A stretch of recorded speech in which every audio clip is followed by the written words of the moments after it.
This is MicBot. I'm going to be doing a quick little unboxing, demo, and small review of this wireless microphone for recording.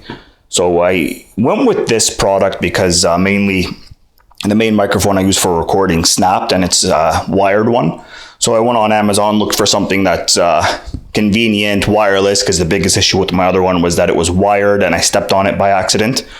And then I came across these. These are about $50 Canadian. Comes with two microphones with noise cancellation, and then a little multi-unit for iPhones, Android, and then the 3.5mm jack for DSLR cameras, whatever other devices you might have. So the nice thing about these is they're supposed to be plug and play. They're extremely small. They have really low latency, 15 milliseconds. We'll see how bad the delay is. I'm going to be charging them right after I unbox them and proceeding with my review and demo of this product in this video. So right now I'm using my Cinco microphone. I don't usually use this one because it's more of a fixed microphone that you mount on a camera. I'm not sure how long the batteries will work for, but they claim to have a really long work time, so we'll see. And I think the brand name for this is called AIKELA. I'm not really familiar with them, but they're your typical lavalier microphones, which is nice. So I'm going to go ahead and start the unboxing with this and see what's in the package. Okay, very simple, clean little packaging. You got the little receiver here. You charge it through a USB-C port in the back. You got the two microphones. They got clips on them, little fluff protector, and then you charge them with USB-C as well.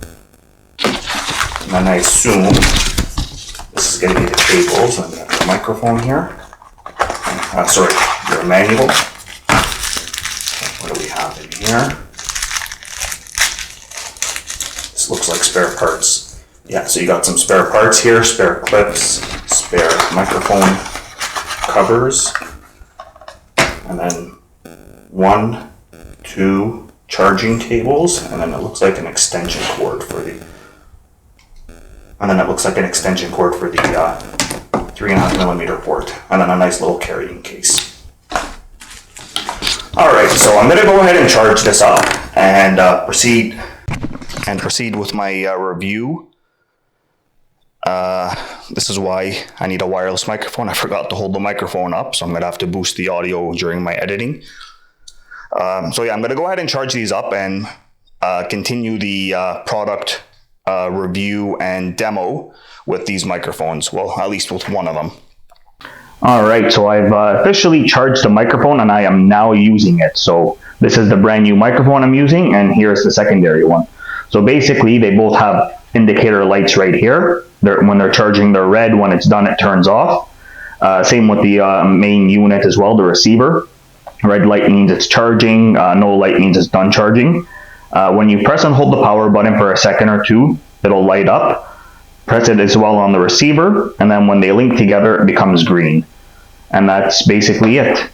So once again, USB-C to charge them. You got the windbreak piece right here. And I'm going to just do a little quick test here. I'm going to turn this one on and see what the double mic sounds like. So it's connected green now, so we got double mic. So here's two mics working at the same time now. There's one mic further away. So basically, look, all my future videos will be using these mics. I'm going to be able to get really creative with these. I just turned off the second microphone there. So that's basically it. So hopefully the noise cancellation is pretty good on this. There's not really much more to talk about. So I did the unboxing. We're doing a live demo. I won't really be able to give a really full review, but just based on initial impressions, for $50 Canadian, they seem pretty decent so far. So it all comes down to when I go and edit and listen to the audio, and that's going to really determine how good the microphones are. So just looking at my camera right now, it looks like it's really, really loud, like the microphone does. I can see the bar going at full volume, like hitting extremely high decibels. So might have to adjust the volume on the actual video itself once I'm in the editing process. So other than that, same process to connect it to your iPhone or Android. You plug the receiver end, either end into your phone, press on, wait till it's green and it syncs, and you now have the microphone working as well on your phone, and you can do YouTube shorts or whatever you want to do with your phone, basically. Many uses for these microphones. Pretty neat little devices. All right, so I've decided to do an audio test on my Android phone as well. So there are a few different functions on this receiver and the microphone as well. So right now, when both lights are green, it basically means that noise reduction is on. So I'm going to go ahead and press the button once on the receiver, and the light now turns red. So now noise reduction is off. So I don't know what it's going to sound like until I play it and I edit it in my program.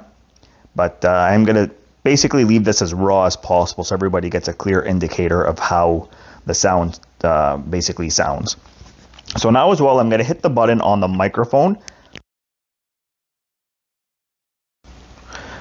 So what happened there, when you push it, it mutes the microphone and the light turns blue on the microphone itself. So if you want to mute, you just hit the button like this and it mutes the volume completely. So I'm going to turn noise reduction back on. So on the receiver, I'm going to click the power button, and now the light is green and noise reduction is on. So once again, I'm going to press it to turn it off. It's off now, and now I'm going to turn it back on, and now it's on again. So now I'm just going to move the microphone away from my mouth and a little bit lower, see what it sounds like. So I'm holding the microphone with my hand right now, and noise reduction is on. So now I'm going to try it with noise reduction off. So the microphone is being held by my hand. It's about midway down my body at the moment. And these same settings apply for the Lightning receiver and the iPhone. So I'm going to go ahead and turn noise reduction back on. So now the green light is on. And that's basically it. So in order to turn the monitor volume up and down or turn loop controls on, you double press the power button. 1 beep indicates minimum volume, 2 beeps indicates medium volume, 3 beeps indicates maximum. So I'm just going to double click the power button on the receiver. I forgot to mention, you can plug headphones into the receiver itself. I haven't tried that out. I don't have actually a pair of wired headphones on me at the moment. So I'm just going to go ahead and press the button again twice and see if this is going to make it maximum volume or not. Okay, so this now is the last setting that I haven't tried for the monitor volume. It also does loop control, so I'm going to press it one more time. So the last thing I'll mention is there is a 3.5mm jack on the receiver itself. That's to plug your headphones in, and you can control the volume by double pressing like I was doing before. So that's it for now. If you like this video, hit that like button. Leave a comment below if you have a question or if you enjoyed the video. If you didn't, leave a comment as well. I usually get back to everybody with my replies. If somebody leaves a comment, 99% chance I'm replying to you unless it's something rude or something that I can't really reply to kind of thing. Anyway, thank you all for watching today. MicBot out.